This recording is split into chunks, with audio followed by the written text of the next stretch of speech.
জ্বালানির উচ্চমূল্য সহ নানা সমস্যায় জর্জরিত দেশীয় বিমান সংস্থাগুলো আন্তর্জাতিক রুটের ৭৫% ব্যবসা বিদেশি এয়ারলাইন্সের দখলে। খাতের বিকাশে সহায়তার দাবি। রাজধানীর মালিবাগ কাঁচাবাজারের আগুনে ব্যাপক ক্ষয়ক্ষতি, সহায় সম্বল হারিয়ে দিশেহারা ব্যবসায়ীরা। যাত্রাবাড়িতে আগুনে পুড়ে গেছে গোডাউনের মালামাল।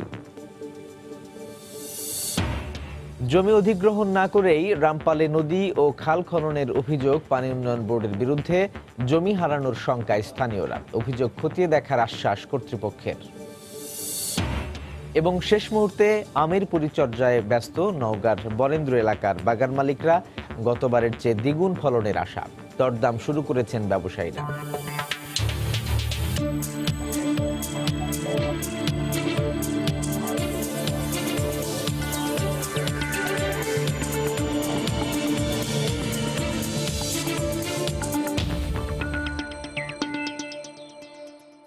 দেখছিলেন শিরোনাম। আমন্ত্রণ জানাচ্ছি দেশ ও দেশের বাইরের অর্থ বাণিজ্যের নানা খবর নিয়ে আমাদের নিয়মিত আয়োজন এই সময়ের বাণিজ্যে। আপনাদের সঙ্গে আছি সাজিদ রাজু। আকাশপথে যাত্রীর সংখ্যা বাড়লেও সেভাবে এগোয়নি দেশের এভিয়েশন খাত। অতিরিক্ত অ্যারোনটিক্যাল চার্জ ও সারচার্জ, জ্বালানি তেলের উচ্চমূল্য এবং যন্ত্রাংশ আমদানিতে জটিলতা সহ নানা প্রতিকূলতায় দাঁড়াতে পারছে না দেশি বিমান সংস্থাগুলো। এতে আন্তর্জাতিক রুটের ৭৫% ব্যবসা এখনও বিদেশি এয়ারলাইন্সের দখলে। সম্ভাবনাময় এ খাতের বিকাশে নীতি সহায়তা চান খাত সংশ্লিষ্টরা। বিস্তারিত জানাচ্ছেন হাজেরা শিউলি। একসময় আকাশপথে অভ্যন্তরীণ রুটে যাত্রীদের একমাত্র ভরসা ছিল বিমান বাংলাদেশ এয়ারলাইন্স। ১৯৯৭ সালে অ্যারো বেঙ্গলের হাত ধরে দেশে যাত্রা শুরু হয় বেসরকারি বিমান সংস্থার। এরপর গেল ২ দশকে একে একে ১০টি এয়ারলাইন্স ব্যবসায় নামলেও টিকে আছে মাত্র ৩টি। সংশ্লিষ্টরা বলছেন, অনভিজ্ঞতা ও সঠিক পরিকল্পনার অভাবই বহর গুটিয়ে নেওয়ার বড় কারণ। ঘাটতি ছিল সরকারি নীতি সহায়তারও। বর্তমানে বিমানবন্দর ব্যবহারে অতিরিক্ত চার্জ ও সারচার্জের সঙ্গে জ্বালানির উচ্চমূল্য অপারেশনে থাকা এয়ারলাইন্সগুলোর জন্য মরার ওপর খাড়ার ঘা হয়ে দাঁড়িয়েছে। ইনফ্রাস্ট্রাকচার, অবকাঠামো আর কিছু পলিসিস, এই দু জায়গাতেই আমরা এখনো অনেকখানি পিছিয়ে আছি। তা আমি যে দামে তেল কিনছি, if that is 10% higher than my competitors, তেলের খরচ আমাদের ফরেন ক্যারিয়ার থেকে বেশি হয়, আমার পক্ষে তো এফেক্টিভলি কম্পিট করাটা খুব ডিফিকাল্ট হয়ে পড়ে। যখন আমি ঢাকা চিটাগং চালাবো তখন আমার এটা আছে ১২০০ টাকা। সেই এয়ারক্রাফটটাই যখন আমি কলকাতা থেকে আবার যদি ঢাকা আসি তখন আমার এটা ল্যান্ডিং পার্কিং চার্জেস হয়ে যায় $৫,০০০ উপরে। আমি তো আমার হোম বেসে আসছি, তো সেখানে আমার ল্যান্ডিং পার্কিং চার্জেস তো বিদেশি এয়ারক্রাফটের সঙ্গে ধরা উচিত না। এদিকে এতদিনেও বিমানবন্দর কর্তৃপক্ষ হ্যাঙ্গার সুবিধা দিতে না পারায় উড়োজাহাজ রক্ষণাবেক্ষণ ব্যয় বাড়ছে বেসরকারি এয়ারলাইন্সের। জটিলতা কাটেনি খুচরা যন্ত্রাংশ আমদানিতেও, যে কারণে ব্যাহত হচ্ছে বহর রুট সম্প্রসারণ। হ্যাঙ্গার ছাড়া তার মেনটেন্যান্সটা কীভাবে হবে? হ্যাঙ্গার ছাড়া তার এয়ারক্রাফটকে রাখবে কোথায়? এগুলো যত্রতত্র হবে যদি হয়, তাহলে তো এটা খুবই রিস্কি হয়ে যাবে। তো এটা তার গ্রোথের জন্য অনেক বেশি প্রয়োজন, এবং মেনটেন্যান্স যে খরচটা এটা অত্যন্তভাবে দ্রুত বেড়ে যাচ্ছে, ট্রিপল হয়ে যাচ্ছে। উপযুক্ত সেবা পেতে দেশীয় এয়ারলাইন্সগুলোকে সিভিল এভিয়েশনের বকেয়া পাওনা পরিশোধের আহ্বান বিমান সচিবের। এখানে অ্যারোনটিক্যাল চার্জ যেটা আছে সেটা দেশি বিদেশি সবার জন্যই সমান, কাউকে তো পৃথকভাবে কোনো ফেভার করার সুযোগ নেই। আর প্রত্যেকটা দেশি এয়ারলাইন্সের কাছে আমরা প্রচুর অর্থ সিভিল এভিয়েশন পাবে, তারাও বিভিন্নভাবে এই টাকাটা দিতে কালক্ষেপণ করছে। প্রতিযোগিতায় টিকে থাকতে জ্বালানি ও বিমানবন্দরের বিভিন্ন চার্জের ক্ষেত্রে দেশীয় এয়ারলাইন্সগুলোর জন্য পৃথক নীতিমালা চান খাত সংশ্লিষ্টরা। হাজেরা শিউলি, সময় সংবাদ, ঢাকা। গতরাতে রাজধানীতে কয়েক ঘন্টার ব্যবধানে 2টি স্থানে আগুন লাগে। ভোরের দিকে মালিবাগ কাঁচাবাজারে আগুনে পুড়ে গেছে বাজারের প্রায় সব দোকান। এতে দিশেহারা হয়ে পড়েছেন ব্যবসায়ীরা। এর আগে যাত্রাবাড়ির উত্তর কুতুবখালীতে একটি ভবনের নিচতলায় আগুনে পুড়ে যায় গোডাউনে থাকা অধিকাংশ মালামাল। প্রত্যক্ষদর্শীরা জানান, বৃহস্পতিবার ভোর 5টার পরে মালিবাগ কাঁচাবাজারে আগুনে পুড়ে যায় প্রায় 50টি দোকান। খবর পেয়ে ফায়ার সার্ভিসের 13টি ইউনিট আগুন নিয়ন্ত্রণে আনে। এ সময় বাজারের ভেতরে থাকা প্রায় 25 জন ব্যবসায়ীকে অক্ষত অবস্থায় উদ্ধার করে ফায়ার সার্ভিসের কর্মীরা। এখানে আমরা 100% সফলতা লাভ করছি, যেহেতু আমরা ওই পাকা ভবনটাতে আগুন ছড়াতে দিই নাই। আমরা 6টা 35 সময় আগুনটাকে নিয়ন্ত্রণে আনতে সক্ষম হয়েছে। আসন্ন পবিত্র রমজান উপলক্ষে বিভিন্ন ভোগ্যপণ্য কিনেছিলেন দোকানিরা। এখন মালামাল পুড়ে যাওয়ায় অসহায় হয়ে পড়েছেন তারা। লাখ লাখ টাকার মাল বাকি দিয়ে দিলে সব শেষ হয়ে গেল। আমার আমার গুড়ান মোড়ান শেষ হয়ে গেল। সামনে রোজা, এই রোজার উছিলায় প্রতি দোকানে আপনার প্রায় 30 লাখ 40 লাখ টাকার একটা প্রতি দোকানে মালামাল উঠেছে মুদির দোকানে। এদিকে বুধবার রাত 11:30টার দিকে যাত্রাবাড়ির উত্তর কুতুবখালীর কাজলা এলাকায় 7তলা ভবনের নিচতলায় টেলিভিশনের গোডাউনে আগুন লাগে। মুহূর্তেই আগুন ছড়িয়ে পড়লে ফায়ার সার্ভিসে খবর দেন স্থানীয়রা। এর মধ্যেই ভবনের 6 এবং 7 তলায় থাকা মাদ্রাসার শিক্ষার্থীরা সহ ভবনের অন্যান্য বাসিন্দারা নিরাপদে বেরিয়ে আসেন। পরে ফায়ার সার্ভিসের 9টি ইউনিটের চেষ্টায় 1.5 ঘন্টা পর আগুন নিয়ন্ত্রণে আসে। আমি বাইরে দেখলাম যে নিচে কোথাও আগুন নাই, পরে দারোয়ানরে ডাকলাম, দেখি কি ওই গোডাউন থেকে ধোয়া বাড়িতেছে। ফায়ার সার্ভিস আসছে কোনো পানি ছাড়া, তারপরে এখন আসছে আপনার ম্যানহোল থেকে, এই নালা রাস্তার ধারে যে নালা ছিল ওই নালা থেকে এখন করা হয়েছে। আবাসিক এলাকার মধ্যে গোডাউন থাকার বিষয়ে খতিয়ে দেখে ব্যবস্থা নেওয়া হবে বলে জানিয়েছে আইন শৃঙ্খলা রক্ষা বাহিনী। এখানে একটা বড় বিল্ডিং, এখানে 16টা ফ্যামিলি সেখানে বাস করে এবং কিছু মাদ্রাসার ছেলেরা এখানে হাফিজে পড়ে, প্লাস নিচে একটা টিভির কারখানা ছিল বলে আমরা তাৎক্ষণিকভাবে জানতে পেরেছি। আবাসিক এলাকায় কেন উনি টিভির কারখানা স্থাপন করেছেন এটা এখন আমরা নিশ্চিত হতে পারিনি। এটা অবশ্যই আইন বহির্ভূত কাজ। এখন পর্যন্ত দুটি ঘটনায় কোনো হতাহতের খবর পাওয়া যায়নি। তোহা খান তামিম, সময় সংবাদ, ঢাকা। চলমান উচ্ছেদ অভিযানের 30তম দিনে টঙ্গীর তুরাগ তীরে অভিযান চালাচ্ছে বিআরডব্লিউটিএ। এই মুহূর্তে সেখানে আছেন রিপোর্টার মাহমুদ রাকিব। সরাসরি চলে যাচ্ছি তার কাছে। রাজু, আমি আপনাকে আগেই বলেছিলাম যে আজ কিন্তু অনেক বড় বড় ব্যবসা প্রতিষ্ঠান কিংবা বিভিন্ন ব্যবসা প্রতিষ্ঠানের গুদাম, এগুলো অনেক কিছুই রয়েছে যেগুলো নদীর পাড়ে নদীর জায়গা দখল করে গড়ে তোলা হয়েছে বলে বিআরডব্লিউটির দাবি, সেগুলো আজ উচ্ছেদ করা হবে। তেমনই কিন্তু আমরা এই মুহূর্তে অনেক বড় একটি স্থাপনার সামনে দাঁড়িয়ে আছি এবং যেটি উচ্ছেদ করা হচ্ছে এটি হলো বাংলাদেশের নামকরা একটি ব্যবসা প্রতিষ্ঠান আনন্দ গ্রুপ। সে আনন্দ গ্রুপের বিশাল এই যে একটি দেখছেন, এটি স্পিনিং মিল। তাদের এখানে স্পিনিং মিলের যে কারখানা সেটি, তো আপনি দেখছেন সেই স্পিনিং মিল আসলে এখানে প্রায় বলা হয়েছে 50 থেকে 60 একর জমি নিয়ে এই স্পিনিং মিলটি করা এবং এখানে কয়েক হাজার শ্রমিক কাজ করেন। তো সেই স্পিনিং মিলের যে অবৈধ অংশটুকু রয়েছে মূলত তুরাগ নদীর পাড়ে গাজীপুরের এই টঙ্গীর জায়গার উপর পড়েছে, সেই অবৈধ স্থাপনাটা আপনি দেখছেন ভেঙে ফেলা হচ্ছে। যে এখানে যদি আমি আপনাকে একটু বলে দিই, তারা মূলত এই স্পিনিং মিলটি এখানে করেছে বিশাল আকৃতির শেড দিয়ে, দুপাশে দেয়াল এবং উপরে শেড, একতলা বিশিষ্ট এই স্পিনিংগুলো, এবং আপনি দেখছেন সেগুলো কিন্তু এই মুহূর্তে উচ্ছেদ করা হচ্ছে। এবং সেই আনন্দ গ্রুপের এই স্পিনিং মিলটির নাম হলো মূলত জেরিন স্পিনিং মিল, যেটি কিনা আনন্দ গ্রুপের একটি সিস্টার কনসার্ন। তারপরে দেখছেন সেটি কিন্তু এই মুহূর্তে এক্সকাভেটর দিয়ে গুড়িয়ে দেওয়া হচ্ছে। যদিও এই আনন্দ গ্রুপের যিনি এখানকার লিগ্যাল অ্যান্ড মিডিয়া অ্যাডভাইজার, তিনি এসে দাবি করেছেন যে তাদের এই জমিটি কোনোভাবেই নদীর জায়গায় পড়েনি। তারা দাবি করেছেন যে পুরোপুরি জায়গাটি তাদের নিজস্ব কেনা জমি।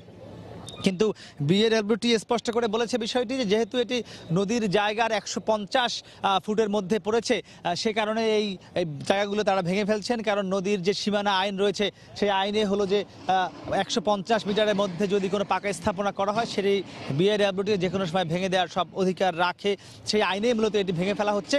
এবং এখানে কিন্তু এই যে স্থাপনাটা আমরা আপনাকে এখন দেখাচ্ছি, এটি কিন্তু এই যে প্রায় 3 মাস ধরে উচ্ছেদ চলছে, আজ তার 30তম কার্যদিবস। এই কার্যদিবসের এটি কিন্তু যদি আমরা আপনাকে দৈর্ঘ্যের দিক থেকে বলি, এটি কিন্তু সবচেয়ে বড় স্থাপনা এই যাবৎকালের। কারণ এত বড় লম্বা স্থাপনা কিন্তু এর আগে ভাঙা হয়নি। আমরা দেখেছি হয়তো 7তলা ভবন ভেঙেছে, 5তলা ভবন ভেঙেছে, কিন্তু এই যে দীর্ঘ স্থাপনা এবং যেটি বাংলাদেশের অন্যতম একটি ব্যবসা প্রতিষ্ঠান আনন্দ গ্রুপ, তাদের এটি কিন্তু আজ প্রথম। এবং সেটি দেখছেন এটি নির্বিঘ্নেই কিন্তু উচ্ছেদ করা হচ্ছে।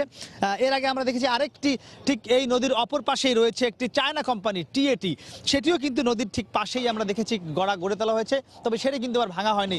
সেক্ষেত্রে বিআরডব্লিউটি দাবি করেছে যে ওই যে চায়না যে কোম্পানি রয়েছে টিএটি, তারা নদীর সীমানা মেপেই এই তাদের স্থাপনাটি গড়ে তুলেছেন। কিন্তু সেটি কিন্তু আমরা দেখেছি সেই চায়না যে কোম্পানি, সেটি কিন্তু নদীর যে একদম পানি যেখান থেকে প্রবাহিত হচ্ছে সেই পানি প্রবাহের 50 ফুটেরও কম জায়গার মধ্যে কিন্তু সেই স্থাপনাটি আমরা দেখেছি, সেটি কিন্তু উচ্ছেদ করা হয়নি। সেক্ষেত্রে বিআইডব্লিউটি দাবি করেছে তারা সীমানা আইন মেনে নদীর যে সীমানা তার বাইরে গিয়ে তার স্থাপনাটি করেছে। সে বিষয়ে আমরা নিশ্চয়ই পরবর্তীতে আনুষ্ঠানিকভাবে কথা বলবো, বিআইডব্লিউটি তাদের বক্তব্য জানবো। তো এখন পর্যন্ত এই আনন্দ গ্রুপের যে স্থাপনাটি ভাঙা হচ্ছে এবং যতদূর পর্যন্ত অবৈধভাবে গড়ে তোলা হয়েছে তার সবটি ভেঙে ফেলা হয় বলে আমাদের জানিয়েছে বিআইডব্লিউটি। তো মোটামুটি রাজু, আমার কাছে তুরাগ পাড়ে যে উচ্ছেদ তারই ছিল সবশেষ খবর। রাজু, চলমান উচ্ছেদ অভিযানের 30তম দিনে টঙ্গীর তুরাগ তীরে অভিযান চালাচ্ছে বিআইডব্লিউটিএ। সে অভিযানের খবর জানাচ্ছিলেন সহকর্মী মাহমুদ রাকিব। বাগেরহাটের রামপাল উপজেলায় চলছে খাল ও নদী খনন। পানি উন্নয়ন বোর্ড ঠিকাদারি প্রতিষ্ঠানের মাধ্যমে এই কাজ করছে। খালগুলোর সাথে সংযোগ রয়েছে মংলা ঘুষিয়াখালী চ্যানেলের। অভিযোগ উঠেছে রামপালের দাউদখালী নদী খনন নিয়ে। স্থানীয়দের অভিযোগ, ব্যক্তি মালিকানাধীন জমির ওপর দিয়ে রামপাল দাউদখালী নদী খননের জোর চেষ্টা করছে পানি উন্নয়ন বোর্ড। তরিকুল ইসলামের প্রতিবেদন, ক্যামেরা ছিলেন নিয়ামুল হোসেন কোচি। সরজমিনে দেখা যায় কোনো জমি অধিগ্রহণ বা জমির মালিকদের কোনো রকম ক্ষতিপূরণ না দিয়ে রামপালের দাউদখালী নদীর পশ্চিম পাড়ে লাল পতাকা দিয়ে খননের জন্য ব্যক্তি মালিকানাধীন জমি চিহ্নিত করা হয়েছে। স্থানীয় এলাকাবাসীর অভিযোগ, লাল পতাকা দিয়ে জমি চিহ্নিত করার পূর্বে পানি উন্নয়ন বোর্ড কোনো নোটিশ দেয়নি জমির মালিকদের। নিয়ম অনুযায়ী ব্যক্তি মালিকানাধীন জমি অধিগ্রহণ ও জমির মূল্য পরিশোধ করার পর ওই জমিতে উন্নয়নমূলক কাজ করার। তাছাড়া সিএস, এসএ ও আরএস ম্যাপ অনুযায়ী দাউদখালী নদীর গতিপথ পূর্ব পাড় থেকে ছিল, কিন্তু এক্ষেত্রে কোনো নিয়মনীতির তোয়াক্কা করছে না পানি উন্নয়ন বোর্ড। ফলে জমি হারানোর শঙ্কায় স্থানীয় এলাকাবাসী। এই যে জায়গাটাই আমি বাড়িগত চলে যাচ্ছি, আরো যদি শোধ যদি এমনি আসে আমাকে এই দেশ ছেড়ে চলে যেতে হবে। আমাদের ডর এখন জমি নেই, ওইটুক জমি আছে, তারপরে ওইটুক যদি কাটে তাহলে আমরা কোথায় যাবো? নিয়ে যাক জায়গা, কিন্তু আমাদের ক্ষতিপূরণটা দেওয়া হোক। পানি উন্নয়ন বোর্ড কর্মকর্তার দাবি, জনপ্রতিনিধিদের নির্দেশে নদীর বর্তমান অবস্থান ঠিক রেখে খনন কাজ করা হচ্ছে। এক্সিস্টিং নদী যেদিক বরাবর আছে ওদিক বরাবর খনন করতে হবে। সিএস লাইন বরাবর খনন করলে দেখা যাবে কি ওখানে ক্ষয়ক্ষতির পরিমাণটা বেশি। এই জন্য আমরা এক্সিস্টিং লাইন যেটা আছে সেই বরাবর এখন খনন করার সিদ্ধান্ত আমরা নিয়েছি। অন্যদিকে জেলা প্রশাসক বলছেন, মানুষ যাতে ক্ষতিগ্রস্ত না হয় সেদিক বিবেচনা করে সরেজমিনে পরিদর্শন করে খনন কাজ করা হবে। মেপে টেপে দেখতে হবে যে আদৌ তার জায়গাটি সেখানে পড়েছে কিনা, তার সম্পত্তিটি কি ব্যক্তি মালিকানাধীন কিনা, রেকর্ডীয় সম্পত্তি কোন খতিয়ানে পড়েছে, এগুলো দেখে তারপরে আমরা অবশ্যই ব্যবস্থা নেওয়ার চেষ্টা করব। রামপালের দাউদখালী নদীর দৈর্ঘ্য 17 কিলোমিটার। এর খনন কাজ করছে মাছ কর্পোরেশন নামে একটি ঠিকাদারি প্রতিষ্ঠান। তরিকুল ইসলাম, সময় সংবাদ, খুলনা।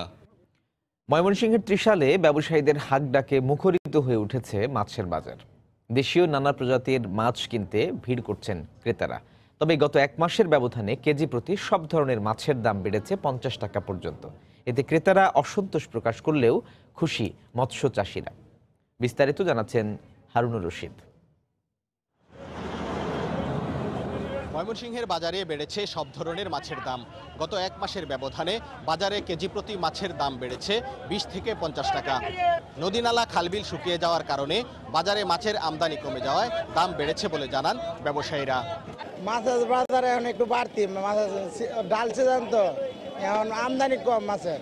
হিং মাছ লইছি 700 টাকা কেজি, তেলাপি লইছি 120 টাকা, নলা লইছি 200 টাকা। মাছের দাম অনেক বেশি, আমাদের মাছ এখান থেকে কিনে নিলে বাজারে মাছের দাম অনেক কম বলে মানুষের, এই জন্য আমাদের লস হয়। এদিকে বাজারে মাছের দাম বাড়ায় দারুণ খুশি চাষিরা। বর্তমান বাজার দর অব্যাহত থাকলে এবছর ভালো লাভবান হবেন বলে জানান তারা। দাম বিক্রি ভালোই হইতেছে, মোটামুটি অন্য বছরের এবার ভালো হয়েছে। রুই কাতল এগুলি বিক্রি করতেছি 340 থেকে 380, 90 এরকম। এইভাবে দাম থাকলে ইনশাল্লাহ ভালো হবে, লাভবান হওয়ার সম্ভাবনা আমাদের। বাংলারও মোটামুটি ভালো দাম আছে, তবে খাদ্যের দিকে যদি সরকার একটু সুদৃষ্টি দেয় তাহলে আরো ভালো হবে। এই পাইকারি মাছের বাজারে প্রতিদিন গড়ে 50 লাখ টাকার মাছ বেচাকেনা হয়। ত্রিশালের পাইকারি মাছের বাজার থেকে হারুনুর রশিদ, সময় সংবাদ, ময়মনসিংহ।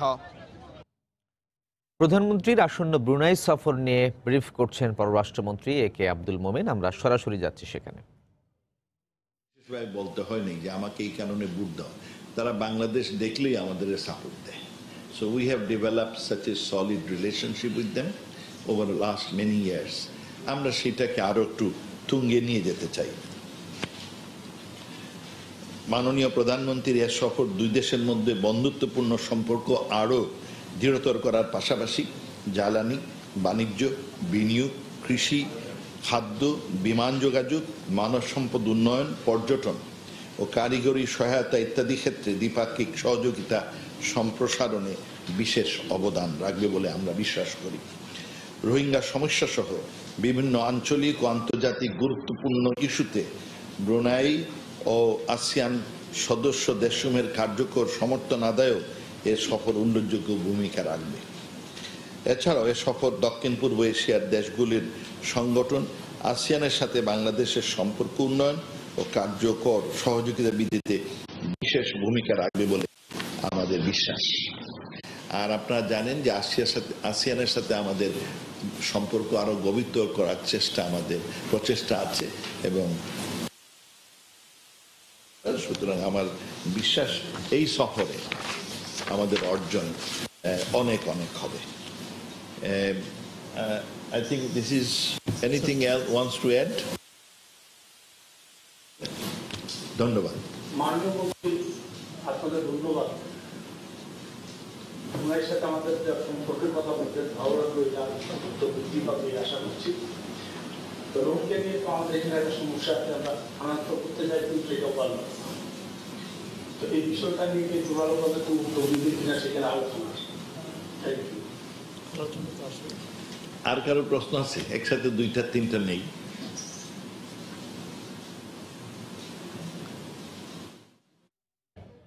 প্রধানমন্ত্রীর আসন্ন ব্রুনাই সফর নিয়ে পররাষ্ট্র মন্ত্রণালয়ে ব্রিফ করছিলেন পররাষ্ট্রমন্ত্রী একে আব্দুল মোমিন, এবং তিনি সাংবাদিকদের বিভিন্ন প্রশ্নের উত্তর দিচ্ছিলেন। আমরা সরাসরি ছিলাম সেখানে। শেষ মুহূর্তের পরিচর্যায় ব্যস্ত নওগাঁর বরেন্দ্র এলাকার বাগান মালিকরা। বাগানে থোকা থোকা আম দেখে ইতিমধ্যে দরদাম হাঁকছেন ব্যাপারীরা। এবার এই এলাকার বেশ আগে ভাগেই আসে আমের মুকুল। কয়েক দফায় বৃষ্টি আমের জন্য সহায়ক ছিল, তাই ভালো ফলনের স্বপ্ন দেখছেন বাগান মালিকরা। নওগাঁ প্রতিনিধি MR রকের রিপোর্ট।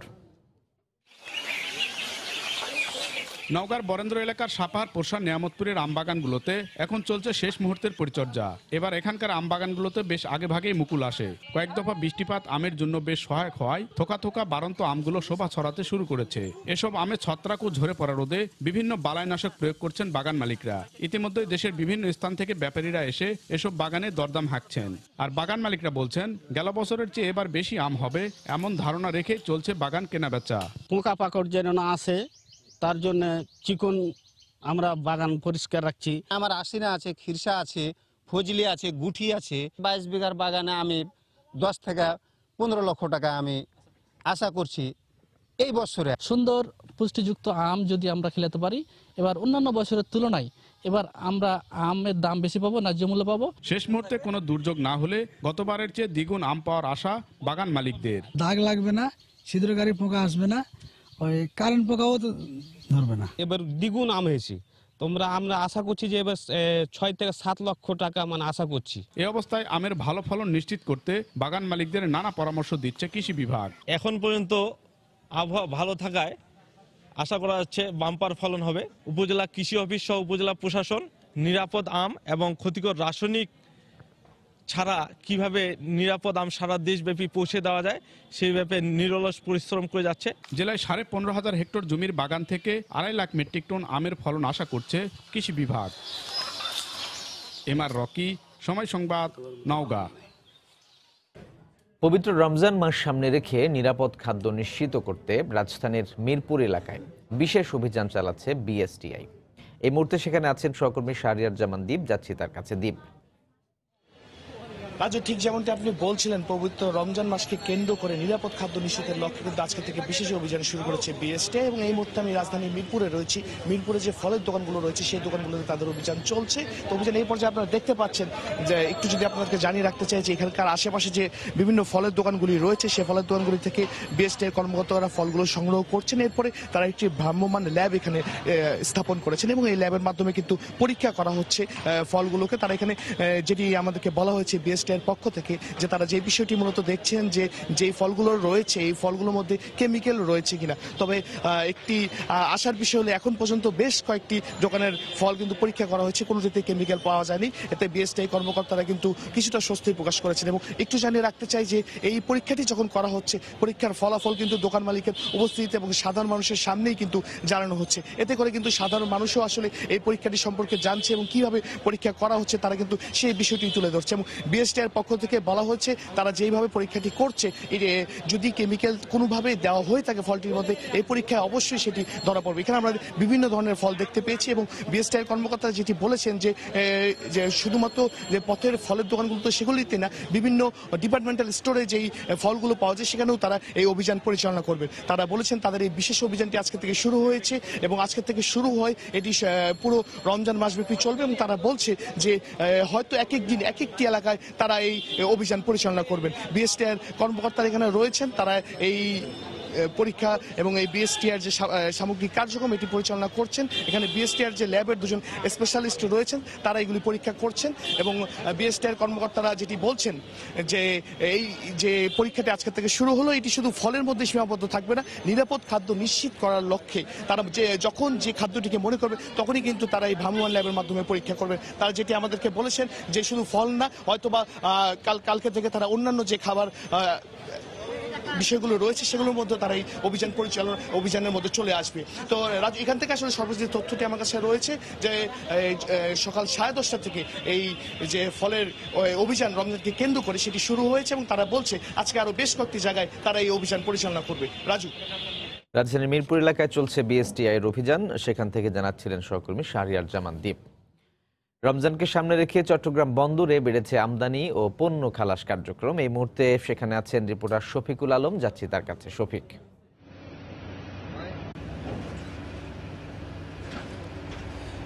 রাজু, রমজানকে সামনে রেখে চট্টগ্রাম বন্দরের বলা যায় আমদানি খালাস একেবারে বেড়ে গেছে। আমরা গত 2-1 দিন ধরে আমরা যে দেখেছি বিভিন্ন চট্টগ্রাম যে ওয়েবসাইট রয়েছে বন্দরে, সেখানে দেখেছি শত শত কন্টেনার, বিশেষ করে যে ফ্রুটস আইটেমের যে কন্টেনার, আমি ওয়েবসাইটে যেটি দেখছি প্রায় এখানে 1800 মতো কন্টেনার রয়েছে, যেগুলো বিভিন্ন দেশ থেকে শুধু ফ্রুটস আনা হয়েছে।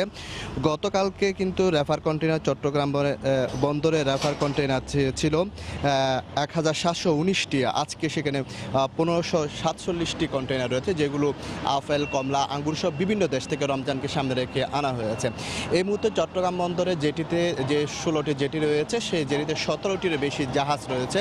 এই জাহাজের মধ্যে ম্যাক্সিমাম কিন্তু ভোগ্যপণ্য, বিশেষ করে গম, চাল, আটা, তারপরে তেল, ময়দা সহ বিভিন্ন ভোগ্যপণ্য, চিনি, লবণ, এইগুলো কিন্তু আনা হচ্ছে। এবং এই যে চট্টগ্রাম বন্দরে যে জেটিতে যে জাহাজগুলো আছে সেগুলোতে অনেক ফ্রুটস বা খাদ্য রয়েছে। এছাড়া যে চট্টগ্রাম বন্দরের বহির্নোঙরে যে রয়েছে, বহির্নোঙরে যে প্রস্তুত রয়েছে জাহাজ, আমি সেখানে দেখতে পাচ্ছি 74টি জাহাজ রয়েছে, তার মধ্যে 47টি জাহাজে কাজ চলছে এবং অপর জাহাজগুলো এখনও কাজ বন্ধ রয়েছে। তো রমজানকে সামনে রেখে একেবারে জমে উঠেছে, একেবারে কর্মযোগ্য দেখতে পাচ্ছি। আপনি হয়তো দেখতে পাচ্ছেন যে কন্টেনারে করে যে ক্রেনগুলো রয়েছে, কন্টেনার করে সে পণ্যগুলো নামানো হচ্ছে এবং সে পণ্যগুলো খালাস হবে। আপনি জানেন চট্টগ্রাম বন্দরে কিন্তু 92% পণ্য ওঠানামা হয় এবং সেই পণ্যগুলো কিন্তু বিশেষ করে খাদ্য যে আইটেমগুলো রয়েছে, সেই খাদ্যগুলো কিন্তু বহির্নোঙর থেকে দেশের বিভিন্ন এলাকায় বিভিন্ন লাইটের জাহাজগুলো ছড়িয়ে পড়ে এবং যে পণ্যগুলো কিন্তু চট্টগ্রাম বন্দরে হয়ে বিভিন্ন গুদাম, বিশেষ করে চট্টগ্রামের খাতুনগঞ্জে আসে বেশি যে ভোগ্যপণ্যগুলো, সেগুলো পরে ট্রাকে কাভার ভ্যানে করে চট্টগ্রাম থেকে দেশের বিভিন্ন এলাকায়, বিশেষ করে রাজশাহী, খুলনা, ঢাকা সহ বিভিন্ন এলাকা সেগুলো ছড়িয়ে পড়ে। তো সব কিছু মিলে যেটি বলতে পারি একেবারে জমে উঠেছে আমদানি কার্যক্রম। একেবারে আপনি যেভাবে দেখলেন যে আমরা প্রতিটি মুহূর্ত এখন গুরুত্বপূর্ণ চট্টগ্রাম বন্দরের জন্য, কারণ রমজানে যে ভোগ্যপণ্যের বিশাল চাহিদা রয়েছে, সেই চাহিদার 92% কিন্তু এই চট্টগ্রাম বন্দর দিয়ে কিন্তু আমদানি হয় এবং সেগুলো গুদাম থেকে পরে দেশের বিভিন্ন এলাকায় ছড়িয়ে পড়ে। তো এই ছিল রমজানের আগে চট্টগ্রাম বন্দরের আমদানি পণ্য খালাসের সর্বশেষ তথ্য। হাতিরঝিলের বিজিএমইএ ভবন থেকে মালামাল সরিয়ে নিচ্ছে বিভিন্ন প্রতিষ্ঠান। সকাল 9টায় মালামাল সরানোর জন্য খুলে দেয়া হয় ভবনের মূল ফটক। এই মুহূর্তে সেখানে আছেন সহকর্মী কামরুল হাসান সবুজ, বিস্তারিত জানতে চলে যাচ্ছি তার কাছে। সবুজ, রাজু, আদালতের আদেশ মেনে বিজিএমই ভবন ভাঙার যে প্রস্তুতি রাজু নিচ্ছে বা নিয়েছে তারই এই অংশ বিজিএমই ভবনে অবস্থিত বিভিন্ন প্রতিষ্ঠানের মালামাল সরিয়ে নেয়। এর আগে গত মঙ্গলবার অর্থাৎ একদিন আগে এখান থেকে কিন্তু প্রথম দফায় বা প্রথম দিনের মতো অনেক প্রতিষ্ঠান তাদের বেশ কিছু মালামাল সরিয়ে নিয়েছে। যারা নিতে পারেনি তারা আজকে নিচ্ছে রাজুকের অনুমতি সাপেক্ষে, এবং এই মালামাল সরিয়ে যারা আজকে অনেক প্রতিষ্ঠান হয়তো সব ধরনের মালামাল নিতে পারবে না, কারণ হয়তো চেয়ার টেবিল বা কাগজ কলম এগুলো নিয়ে যেতে পারবে, কিন্তু যেগুলো এসি আছে অর্থাৎ স্থায়ী অনেক কিছু মালামাল আছে সেগুলো হয়তো বা নিতে পারবে না। যদি না পারে তাহলে আবেদন সাপেক্ষে তারা পরবর্তীতে আবার সময় পাবে, যেহেতু বিজিএমের এই ভবন ভাঙতে বেশ কিছুদিন সময় লাগবে। গতকাল সবেমাত্র টেন্ডার হয়েছে ভাঙার ব্যাপারে। তো আমরা এই সব কিছু বিষয় নিয়ে আমরা রাজুকের যে নির্বাহী ম্যাজিস্ট্রেট এখানে উপস্থিত আছেন, সকাল 9টা থেকে যে ভবন থেকে যে মালামাল সরানোর কার্যক্রম শুরু হয়েছে এই বিষয়ে তার কাছে আমরা জেনে নেব, রাজুকের নির্বাহী ম্যাজিস্ট্রেট খন্দকার ওয়ালিউর রহমানের কাছে। আমরা জানতে চাই যে এখানে যারা আজকে ভবন থেকে মালামাল সরিয়ে নিচ্ছে, এর আগে গত মঙ্গলবার নেওয়া হয়েছে, তারা কি আরও পরবর্তীতে সময় পাবে এবং সেটা কিভাবে নিতে পারবে? আমরা আজকে সময় দিয়েছি, এর মধ্যে যারা যে সমস্ত প্রতিষ্ঠান আছে তারা বলেছে প্রায় সব মালই তারা চলে যাবে। তারপর যদি থেকে থাকে সেই প্রেক্ষিতে তারা যদি আবেদন করে আমাদের কর্তৃপক্ষ বরাবর, সেটা বিবেচনা করা হবে অন্তত এই ভবনটা ডেমোলিশ করার আগ পর্যন্ত। কারণ এগুলো তো আপনি জানেন যে এইগুলো যদি আমরা ডেমোলিশ করি, যারা কোম্পানি আছে এটা তো দেশের আর্থিক ক্ষতির মধ্যেও পড়ে। কাজে এইগুলো পরে আমরা এই বিল্ডিং আদালত বলেছে এই ভবনটা ডেমোলিশ করতে। আপনারা গতকালকে একটা টেন্ডার করেছেন, তো এই টেন্ডারে এটা কোটেশন আহ্বান করা হয়েছে এই ভবন ভাঙার জন্য। ওপেন কোটেশন আহ্বান করেছে, কোটেশন আহ্বান করলে আমাদের 24 তারিখ লাস্ট ডেট দেওয়া হয়েছে। এরপরে পরবর্তী যে প্রসেস, সেই প্রসেসগুলো বিধি অনুযায়ী বা যেভাবে প্রসেস করা দরকার সেটা করবে। একটু উৎসাহ আছে, অনেকের কাছে অনেক ধরনের কথা আছে, তথ্য আছে যে এটা কি ডিনামাইট ডেমোলিশন নাকি অ্যানালগ, এটার ব্যাপারে আপনাদের কাছে এটা আপনি বলে আমরা কোটেশন আহ্বান করেছি। কোম্পানি আছে বিভিন্ন যারা এই সমস্ত এই কাজের এক্সপেরিয়েন্সড, তারা হয়তো আবেদন করবে। সেই আবেদনে কোম্পানি আসে তাদের সাথে আলোচনা করে যেটা ভালো হয়, যে পদ্ধতিটা যাতে জানমালে ক্ষতি না হয়, পরিবেশের যাতে কোনো ক্ষতি না হয়, এখানে এই ভবনের চারপাশে অনেক ইউটিলিটি সার্ভিস আছে, এগুলো যাতে ক্ষতি না হয় সেই বিবেচনা করেই কর্তৃপক্ষ ব্যবস্থা নেবে। ধন্যবাদ আপনাকে। আমরা আবার পরবর্তীতে আপনার সাথে যোগাযোগ করবো, কথা বলবো। রাজু, আমরা শুনছিলাম যে এই ভবন ভাঙার যে পরিকল্পনা, ভবন ভাঙার জন্য যে সবার সহযোগিতা এবং সবার সাথে যে আন্তরিকতার যে বিষয় আছে সব কিছু মিলিয়েই যেন ক্ষতির পরিমাণটা কম হয়, ক্ষতিগ্রস্ত কম হন এখানে যারা প্রতিষ্ঠান নিয়ে আছেন তারা। তো আমরা এখন পর্যন্ত সকাল 9টা থেকে বেশ একটু পরপরই ট্রাকে মালামাল বের হচ্ছে। তো সব কিছু মিলিয়ে হয়তো বা আজকে সারাদিনই চলবে এই ভবন থেকে মালামাল সরিয়ে নেওয়ার কার্যক্রম, এবং যদি কারোর থেকে যায় কোনো কিছু তারপরে তারা এই মালামাল বের করার সুযোগ পাবে রাজুকের বরাবর আবেদন করার মাধ্যমে। তো রাজু, এই বিজেপি ভবন থেকে মালামাল সরানোর দ্বিতীয় দিনের মতো এখন পর্যন্ত আমার কাছে এই ছিল সবশেষ। হাতিরঝিলের বিজিএমই ভবন ভাঙার আগে সেখান থেকে মালামাল সরিয়ে নিচ্ছে বিভিন্ন প্রতিষ্ঠান, সেই খবর জানাচ্ছিলেন সহকর্মী কামরুল হাসান সবুজ। ভবন ভাঙতে সময় চেয়ে বর্তমান কমিটি আদালতে আর কোনো আবেদন করেনি। শুধু তাই নয়, যারা আবেদন করেছেন তাদের বিরুদ্ধে আইনানুগ ব্যবস্থা নেয়ারও দাবি জানিয়েছে বিজিএমই এর সভাপতি সিদ্দিকুর রহমান।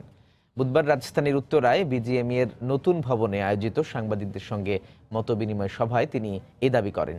এছাড়া শিল্পের বর্তমান অবস্থা তুলে ধরে আগামী বাজেটে 5% নগদ সহায়তার দাবি জানান তিনি। গেল 3 এপ্রিল উদ্বোধনের পর গত সোমবার থেকে রাজধানীর উত্তরায় নির্মাণাধীন এই ভবনেই দাপ্তরিক কার্যক্রম পরিচালনা করছে পোশাক শিল্প মালিকদের সংগঠন বিজিএমইএ। সম্প্রতি নির্বাচনের মাধ্যমে সংগঠনটির পরিচালনা পরিষদেও এসেছে পরিবর্তন। তাই দায়িত্ব হস্তান্তরের আগে সাংবাদিকদের সঙ্গে মত বিনিময় সভার আয়োজন করে বর্তমান কমিটি। সভায় তুলে ধরা হয় পোশাক খাতের সংকট সম্ভাবনার নানা দিক। শিল্প মালিকদের দাবি 2014 থেকে 2018 সাল পর্যন্ত মোট উৎপাদন খরচ বেড়েছে 30%। একই সময়ে বন্ধ হয়ে গেছে ছোট ও মাঝারি আকারের 1200 কারখানা। যুক্তরাষ্ট্র ও ইউরোপের বাজারে বাংলাদেশি পোশাকের দর পতন হয়েছে 7.04 ও 3 0.64%। ডলারের বিপরীতে প্রতিযোগী দেশের মুদ্রার মান যখন অবমূল্যায়ন হয়েছে বেশ খানিকটা, তখন স্থিতিশীল রয়েছে টাকার মান। এর উপর রয়েছে ব্যাংক ঋণের উচ্চ সুদহার। এসব কারণে হিমশিম খেতে থাকা পোশাক শিল্পের কাঙ্ক্ষিত প্রবৃদ্ধি অর্জনে নগদ সহায়তা বাড়ানোর দাবি জানান বিজিএমইএ এর সভাপতি। বর্তমানে গার্মেন্টস শিল্পের অবস্থা ভালো নয়, যেহেতু আমাদের ডলার স্থিতিশীল অবস্থায় আছে এবং আমরা একই সময়ে 51% বেতন বৃদ্ধি করেছি গত ডিসেম্বরে। সেজন্য উদ্যোক্তাদেরকে রক্ষা করার জন্য অন্তত পক্ষে 1 বছরের জন্য যারা শুধুমাত্র ফাইনাল এক্সপোর্ট করে তাদের জন্য 5% হারে নগদ সহায়তা দেওয়া হোক। একই সময়ে সংগঠনটির পুরাতন ভবন ভাঙতে 1 বছরের সময় চাওয়া হয়েছে, যা 3 দিনের মধ্যে প্রত্যাহারের লিগ্যাল নোটিশ পাঠানো হয়েছে। এ প্রসঙ্গ জানতে চাইলে তার সাফ জবাব, এ ব্যাপারে কোনো আবেদন করেনি বর্তমান কমিটি। যেহেতু মুসলেকা দিয়েছিলাম, সেজন্য আমি এই কোর্টে কোনো রকমের কোনো আবেদন করি নাই। যদি কেউ আবেদন করে থাকে, আমি মহামান্য আদালতের কাছে বিচার চাচ্ছি, কারা আবেদন করেছে, কেন করেছে, এইভাবে কিভাবে আবেদন করে, তাদেরকে আইনের আওতায় নেওয়ার জন্য।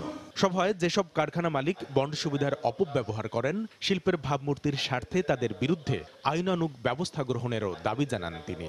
মুষ্টিমেয় অসাধু কিছু ব্যবসায়ের জন্য শিল্প হেয় প্রতিপন্ন হয়। কামরুল হাসান সবুজ, সময় সংবাদ, ঢাকা। 75% কাজ শেষ হয়েছে স্বপ্নের পদ্মা সেতুর। চলতি বছরের ডিসেম্বরে প্রকল্পের কাজ শেষ করার কথা থাকলেও এখন পর্যন্ত অগ্রগতি পর্যালোচনা করে তা সম্ভব হবে না বলে মনে করছেন প্রকল্প পরিচালক। সেতু নির্মাণের দায়িত্বে থাকা চায়না মেজর ব্রিজ কোম্পানি বাড়তি যে সময় চাইছে তার যৌক্তিকতা বিবেচনা করা হচ্ছে। সব দিক আলোচনা করেই ঠিক করা হবে নতুন করে কতদিন সময় বাড়ানো হবে। সাইফুল ইসলামের ছবিতে বিস্তারিত এহসান জুয়েলের রিপোর্ট। সবকিছু ঠিক থাকলে কাজ শেষ করার কথা ছিল 2018 সালের ডিসেম্বর মাসের মধ্যে। তবে বেশ কয়েকবার নমুনা পরীক্ষার পর কাজ শুরু হলেও নদীর তলদেশে মাটির গঠনগত জটিলতায় বদলাতে হয় 13টি পিলারের নকশা। বিশ্বের আর কোথাও হয়নি 1.5 বছর সময় নিয়ে সমাধান করতে হয় এমন এক পদ্ধতিতে, ফলে মেয়াদ বেড়ে যায় আরও 1 বছর। নির্মাণ করতে গিয়ে প্রতিদিনই এসেছে নতুন নতুন চ্যালেঞ্জ। পাইলিংয়ে জার্মানি থেকে আনা হয় বিশ্বের সর্বোচ্চ ক্ষমতার হ্যামার। সার্বক্ষণিক তদারকির জন্য আছে বিদেশি টেকনিশিয়ান। তবু সম্প্রতি একসঙ্গে 3টি হ্যামার অচল হয়ে বেশ কিছুদিন বন্ধ ছিল পাইলিংয়ের কাজ। এই ধরনের ছোট ছোট অনাকাঙ্ক্ষিত জটিলতার কারণে আরেক দফা বাড়াতে হচ্ছে সেতুর মেয়াদ। ইমপ্লিমেন্টেশন স্টেজে যদি আবার রিডিজাইন করা লাগে, তাহলে যে সমস্যাটা হয়, আসলে পদ্মা সেতু সেই সমস্যাটা হয়েছিল। এমনিতেও পদ্মা সেতুটা অত্যন্ত জটিল প্রজেক্ট। কিছু কিছু ক্ষেত্রে এরকম কোনো প্রজেক্ট দিতে হয় নাই। কাজটা তো আমি চাইলেই ওভারনাইট করতে পারি না। মধ্যে কথা আমরা ডিসেম্বর 2019 শেষ করতে পারছি না। গভর্নমেন্টের রিভাইজ টাইম চাইবো, এখন আর পরে চাইবো। এর আগের বার ঠিকাদার প্রতিষ্ঠান চেয়েছিল বাড়তি 3 বছর সময়। সেতু কর্তৃপক্ষ 2 বছর সময় দিতে রাজি হলেও কাজে গতি আনার লক্ষ্যে ঠিকাদার প্রতিষ্ঠানকে চাপে রাখতে সরকার মেয়াদ বাড়িয়েছে 1 বছর। ঠিকাদার প্রতিষ্ঠান নতুন করে আবার সময় চেয়েছে। এই দফায় কতদিন সময় বাড়ানো হবে তা নির্ধারণে চলছে কাজ। এক কথাতে আমি তাকে ইয়েস বা নো বলতে পারছি না। সে 18 মাস বলতেছে আমার টাইমের দিবেন, তা আমি যদি বলি 15 মাস দেবো, সে তো আমাকে যুক্তি দেখায় বলতে হবে যে এই কারণে আপনি 15 মাসের বেশি পাবেন। প্রকল্প সংশ্লিষ্টরা বলছেন এখন পর্যন্ত মূল সেতুর কাজ শেষ হয়েছে 75%। ঋতু পরিবর্তনের সাথে সাথে পদ্মার পানির রং আর স্রোতের যেমন পরিবর্তন হয়, তেমনি সেতুর কাজও আসে উত্থান পতন। কাজ যত এগুচ্ছে সামনে নতুন নতুন চ্যালেঞ্জ। অবস্থার পরিপ্রেক্ষিতে সাজানো পরিকল্পনায় আনতে হচ্ছে পরিবর্তন। এর মধ্যে কয়েক দফা বেড়েছে মেয়াদ আর বাজেট। তবে পদ্মার 2 পারের মানুষ যারা অপেক্ষায় আছেন এই সেতু দিয়ে চলাচলের, তারা বলছেন একটু বিলম্ব হলেও সব অর্থেই ভালোভাবে শেষ হোক স্বপ্নের এই সেতু। এহসান জুয়েল, সময় সংবাদ, মুন্সিগঞ্জ। পদ্মা সেতু নির্মাণ শেষ হলে পরিবর্তন আসবে দক্ষিণাঞ্চলের 21 জেলার সামাজিক কাঠামোতে। সেতু ঘিরে শুরু হয়েছে বেশ কয়েকটি মেগা প্রকল্পের কাজ। এগুলো শেষ হলে বদলে যাবে এই অঞ্চলের মানুষের ভাগ্যের চাকা। নদীর 2 পাড়ে কলকারখানা ও প্রতিষ্ঠান গড়ে উঠলে সৃষ্টি হবে হাজার হাজার মানুষের কর্মসংস্থান, এমনটাই প্রত্যাশা এই অঞ্চলের বাসিন্দাদের। মাদারীপুর থেকে সঞ্জয় কর্মকার অভিজিতের তথ্য ও শাহাদাত আকনের ছবিতে রিপোর্ট।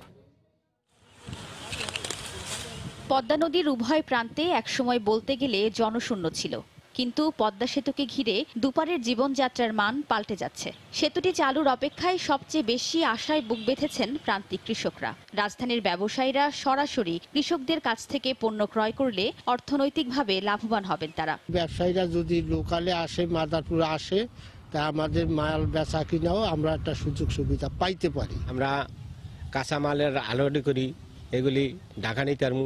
এদিকে মুন্সিগঞ্জ, শরীয়তপুর ও মাদারীপুরে গড়ে উঠছে বেশ কয়েকটি মেগা প্রকল্প। এর মধ্যে শেখ হাসিনা তাঁতপল্লী আন্তর্জাতিক বিমানবন্দর, কারিগরি প্রশিক্ষণ কেন্দ্র, Sheikh Hasina health technology, Sheikh Russel IT সহ বিভিন্ন স্থাপনার কাজ শুরু হয়েছে। এ সকল কর্মযজ্ঞকে ঘিরে ইতোমধ্যে কর্মমুখী হয়েছেন এলাকার হাজার হাজার মানুষ। বেড়েছে জমির দামও। আমাদের জমির দামও এখন আগে ছিল 5 লাখ টাকা, 30 লক্ষ টাকা। এই আমাদের উপকার। ব্যাপক উন্নয়ন হইতেছে পদ্মা সেতুর আশেপাশ দিয়ে, আমরা খুবই গর্বিত। সেতু নির্মাণ শেষ হলে বদলে যাবে দক্ষিণাঞ্চলের 21 জেলার আর্থসামাজিক কাঠামো। ব্যবসায়ীরা যেসব পণ্য বাহির থেকে ক্রয় করে আনি, সেই পরিবহন খরচ অনেক কমে যাবে এবং আমরা এই পণ্য মানুষের কাছে স্বল্প মূল্যেও বিক্রয় করতে পারবো। প্রশাসন বলছে পদ্মা সেতুর দুই পারে বিভিন্ন কলকারখানা ও প্রতিষ্ঠান গড়ে উঠলে জীবনযাত্রার মানে বৈপ্লবিক পরিবর্তন আসবে।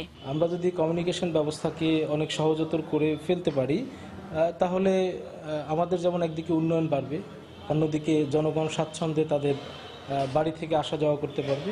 সব মিলিয়ে স্বপ্নের এই সেতু শুধু দক্ষিণাঞ্চলের অর্থনৈতিক উন্নয়ন নয়, দেশের মানুষের সার্বিক কল্যাণও বয়ে আনবে বলে বিশ্বাস সংশ্লিষ্টদের। সময় সংবাদ, মাদারীপুর। নদীবন্দর চাঁদপুর।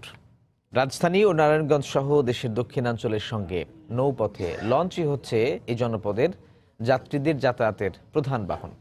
তবে এ সময় হঠাৎ কালবৈশাখী ঝড়ের কারণে ঝুঁকিপূর্ণ হয়ে উঠেছে ছোট বড় লঞ্চগুলো। দুর্যোগপূর্ণ আবহাওয়ায় শত শত যাত্রীর জন্য চাঁদপুরে নেই নির্ধারিত টার্মিনাল। এসব বিষয় স্বীকার করে প্রয়োজনীয় ব্যবস্থা নেওয়ার আশ্বাস দিয়েছে সংশ্লিষ্ট কর্তৃপক্ষ। ফারুক আহমদের তথ্য ও নাইমুল ইসলাম নীরবের ছবি নিয়ে রিপোর্ট। নির্ধারিত সময় গন্তব্যে পৌঁছে যাওয়া এবং আরামদায়ক ভ্রমণের জন্য প্রতিদিন হাজার হাজার যাত্রী যাতায়াত করে থাকেন নদীপথে। তবে মৌসুমের এই সময় হঠাৎ কালবৈশাখী ঝড়ের কবলে পড়ে লঞ্চগুলো, কখনো মাঝ নদীতে, আবার কখনো নির্ধারিত গন্তব্যে। এতে সবচেয়ে দুর্ভোগের শিকার হন যাত্রীরা, কারণ প্রয়োজনীয় অবকাঠামো না থাকায় ঝড় বৃষ্টি শুরু হলে অনেকটা অসহায় তারা। জাহাজ ছাড়ার পরে হঠাৎ কালবৈশাখী উঠা পরে আমরা চেষ্টা করি যাত্রীদের নিরাপদ স্থানে পৌঁছানোর জন্য। ঝড়ের দিন তো নিশ্চয়ই ভয় লাগে, আর এখানে তো ব্যবস্থাপনা বলতে কিছু নাই। বৃষ্টি টিষ্টি নামলে মানে ঠিক মতো যে এখানে একটু আশ্রয় নেওয়া, সেই জিনিসটা পর্যন্ত এখানে নেই। তবে এখানে একটি আধুনিক মানের নৌ টার্মিনাল নির্মাণে উদ্যোগ নেওয়া হলেও তার কাজ সহসাই শুরু হচ্ছে না। এমন অবস্থায় লঞ্চ টার্মিনালের যাত্রীদের দুর্ভোগের বিষয়টি স্বীকার করেছেন বিআইডব্লিউটি এর এই কর্মকর্তা। ইতিমধ্যে বিআইডব্লিউটি এইসব বিষয় মাথায় রেখে এই আধুনিক নদীবন্দরের কাজ শুরু করতে যাচ্ছে। আগামী নভেম্বরের মধ্যে নদীবন্দরের কাজ শুরু হবে। অন্যদিকে পরিস্থিতির আলোকে প্রশাসনের পক্ষ থেকে যাত্রী সেবা নিশ্চিত করতে ব্যবস্থা গ্রহণের কথা জানালেন জেলা প্রশাসনের শীর্ষ এই কর্মকর্তা। অতিরিক্ত জেলা ম্যাজিস্ট্রেটের নেতৃত্বে একটি টিম কাজ করছে। তারা বিআইডব্লিউটিএকে সবসময় সহযোগিতা প্রদান করছে, যেন যাত্রীদের কোনোভাবেই দুর্ভোগ না হয়। চাঁদপুর ঢাকা, চাঁদপুর নারায়ণগঞ্জ সহ 10টি নৌ রুটে ছোট বড় মিলে 35টি যাত্রীবাহী লঞ্চ চলাচল করে। আর মৌসুমের এই সময় এসব লঞ্চে প্রতিদিন প্রায় 30 থেকে 35 হাজার যাত্রী যাতায়াত করে থাকেন। সময় সংবাদ, চাঁদপুর। শেয়ার বাজারের অব্যাহত দরপতনে গতকালও বিক্ষোভ করেছে পুঁজিবাজার বিনিয়োগকারী ঐক্য পরিষদ। এর আগে মঙ্গলবার ঢাকা স্টক এক্সচেঞ্জ ভবনের সামনে মানববন্ধন করে বিনিয়োগকারীরা। এই সময় তারা পুঁজিবাজারের সংকট উত্তরণে সরকারের হস্তক্ষেপ চান। পাশাপাশি বিএসইসির চেয়ারম্যান ডক্টর খায়রুল হোসেন সহ কমিটির পদত্যাগ দাবি করেন। বৃহস্পতিবারের মধ্যে এ বিষয়ে পদক্ষেপ না নিলে আগামী মঙ্গলবার থেকে কঠোর কর্মসূচির ঘোষণা দেয় বিনিয়োগকারীরা। এদিকে মঙ্গলবার 60 পয়েন্ট হারানোর পর বুধবার 10 পয়েন্ট বেড়ে দিনের লেনদেন শেষ হয়। লেনদেন হয়েছে 314 কোটি টাকা, দাম বেড়েছে 160টি কোম্পানির, কমেছে 127টি, আর অপরিবর্তিত 58টি প্রতিষ্ঠানের দর। গেল 2 মাসে 600 পয়েন্ট কমেছে ডিএসইর প্রধান সূচক।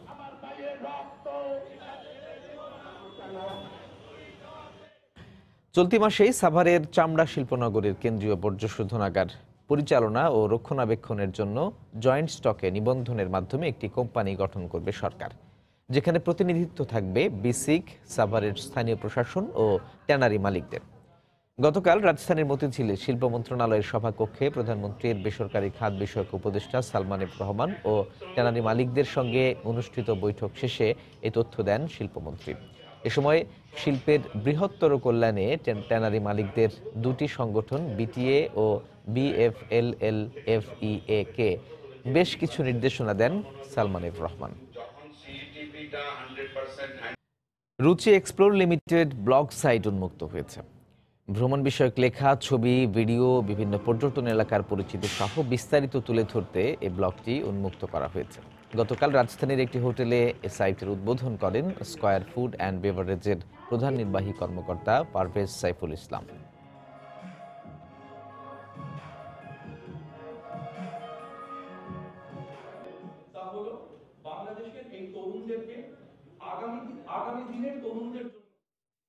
আর্থিক সংকটে বাতিল হয়ে গেছে ভারতের সবচেয়ে বড় বেসরকারি বিমান সংস্থা জেট এয়ারওয়েজের সব ফ্লাইট।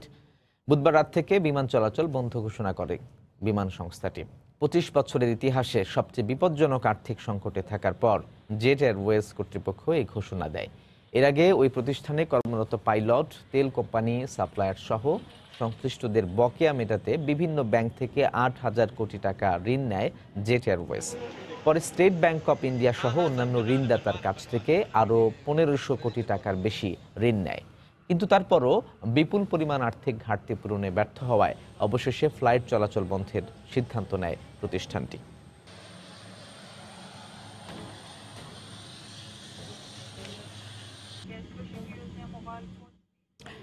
এবার জানিয়ে দেব ঢাকা স্টক এক্সচেঞ্জ ডিএসসির লেনদেন পরিস্থিতির খবরাখবর। চলে যাচ্ছে ডিএসসির অফিসিয়াল ওয়েবসাইট dscbd.org-তে। গতকালের মতো আজও ডিএসসির প্রধান যে সূচকগুলো, তিনটি প্রধান সূচক, সেটি বেশ ঊর্ধ্বমুখী প্রবণতার মধ্য দিয়ে লেনদেন শুরু হয়েছে ঢাকা স্টক এক্সচেঞ্জে। প্রধান সূচক এক্স, সেটি দেখতে পাচ্ছি 33 পয়েন্ট বেড়ে 5293 পয়েন্টে অবস্থান করছে এই মুহূর্তে। অন্যদিকে ডিএসসির বাছাই সূচক 30 ইন্ডেক্স, সেটি 5 পয়েন্ট বেড়ে 1886 পয়েন্টে অবস্থান করছে। আর ডিএসসির সরিয়া ইন্ডেক্স ডিএসইএস, সেটিও 6 পয়েন্ট বেড়ে আজ অবস্থান করছে 1224 পয়েন্টে। সকাল 10:30 থেকে লেনদেন শুরু হওয়ার পর এখন পর্যন্ত ঢাকা স্টক এক্সচেঞ্জ ডিএসসিতে 107 কোটি টাকার লেনদেন হয়েছে। এর মধ্যে 232টি কোম্পানির শেয়ার এবং মিউচুয়াল ফান্ডের দর বেড়েছে, কমেছে 30টির, এবং অপরিবর্তিত রয়েছে 54টি কোম্পানির শেয়ার এবং মিউচুয়াল ফান্ডের দর। এখন পর্যন্ত লেনদেন হওয়া যে শীর্ষ 20টি কোম্পানি, এর মধ্যে বেশ কয়েকটি কোম্পানির খবর আপনাদের জানাতে চাই। প্রধান যে 20টি কোম্পানি লেনদেন হওয়া টপ 20 যে কোম্পানি, এর মধ্যে 1 নম্বর স্থানে অবস্থান করছে Bangladesh submarine cable company limited BSCCL। 166 টাকা 60 পয়সায় লেনদেন হচ্ছে প্রতিটি শেয়ারের। 168 টাকা সর্বোচ্চ দর, সর্বনিম্ন 165 টাকা 50 পয়সা। গতকালের সর্বশেষ লেনদেন ছিল 164 টাকা 40 পয়সা। এরপরে অবস্থানে 214 টাকা 60 পয়সা দর নিয়ে স্ট্যান্ডার্ড সিরামিক ইন্ডাস্ট্রিজ লিমিটেড অবস্থান করছে শীর্ষ 20-এর কোম্পানিগুলোর মধ্যে। 214 টাকা 60 পয়সা এই মুহূর্তের লেনদেন মূল্য, এবং এটি হচ্ছে সর্বোচ্চ লেনদেন মূল্য। 198 টাকা 20 পয়সা সর্বনিম্ন লেনদেন মূল্য। মুন্নু সিরামিক রয়েছে 3 নম্বর স্থানে 249 টাকা 20 পয়সা দর নিয়ে। 257 টাকা সর্বোচ্চ মূল্যে হাত বদল হয়েছে প্রতিটি শেয়ারের। এরপরে অবস্থানে রয়েছে সিটি ব্যাংক 23 টাকা 40 পয়সা দর নিয়ে। 24 টাকা ছিল সর্বনিম্ন সর্বোচ্চ লেনদেন মূল্য। ফরচুন রয়েছে 34 টাকা 60 পয়সা দর নিয়ে 5 নম্বর স্থানে, 35 টাকা 10 পয়সা সর্বোচ্চ লেনদেন মূল্য। মুন্নু রয়েছে 1100 মুন্নু জুড স্টাফলার্স লিমিটেড, এই কোম্পানিটি এই মুহূর্তে রয়েছে শীর্ষ 20-এর কোম্পানিগুলোর মধ্যে 6 নম্বর স্থানে 1155 টাকা দর নিয়ে। ই কেবলস রয়েছে 7 নম্বর স্থানে। 8 নম্বর স্থানে যে কোম্পানিটি 33 টাকা 90 পয়সা দর নিয়ে আমরা দেখতে পাচ্ছি এই মুহূর্তে শীর্ষ 20-এর 8 নম্বর স্থানে অবস্থান করছে প্রভাতী ইন্স্যুরেন্স কোম্পানি লিমিটেড। আরেকটি ইন্স্যুরেন্স কোম্পানি রয়েছে এর মধ্যে হাক্কানি রয়েছে 11 নম্বর স্থানে, সুরিদ রয়েছে 12 নম্বর স্থানে। তো এই মোটামুটি ছিল সংক্ষেপে আমার হাতে ঢাকা স্টক এক্সচেঞ্জ ডিএসসির সর্বশেষ খবরাখবর। এই সময় বাণিজ্যের শীর্ষ সংবাদ জানিয়ে দিচ্ছি আরও একবার। জ্বালানির উচ্চমূল্য সহ নানা সমস্যায় জর্জরিত দেশীয় বিমান সংস্থাগুলো আন্তর্জাতিক রুটের 75% ব্যবসা বিদেশি এয়ারলাইন্সের দখলে। হাতের বিকাশে সহায়তার দাবি। রাজধানীর মালিবাগ কাঁচা বাজারের আগুনে ব্যাপক ক্ষয়ক্ষতি, সহায় সম্বল হারিয়ে দিশেহারা ব্যবসায়ীরা। যাত্রাবাড়িতে আগুনে পুড়ে গেছে গোডাউনের মালামাল। রমজানের নিরাপদ খাদ্য নিশ্চিত করতে রাজধানীতে বিএসটিআই এর অভিযান। বাজার থেকে ফলের নমুনা সংগ্রহ করে ভ্রাম্যমাণ ল্যাবে পরীক্ষা। এবং শেষ মুহূর্তে আমের পরিচর্যায় ব্যস্ত নওগাঁর বরেন্দ্র এলাকার বাগান মালিকরা। গতবারের চেয়ে দ্বিগুণ ফলনের আশা, দরদাম শুরু করেছেন ব্যবসায়ীরা। এ ছিল এই সময়ের বাণিজ্যে। যে কোনো খবর পেতে ভিজিট করুন সময়নিউজ.tv। আপনার মোবাইলে সময় টিভি দেখতেও সকল খবর পেতে ডাউনলোড করুন সময় অ্যাপ। সঙ্গে থাকুন সময়।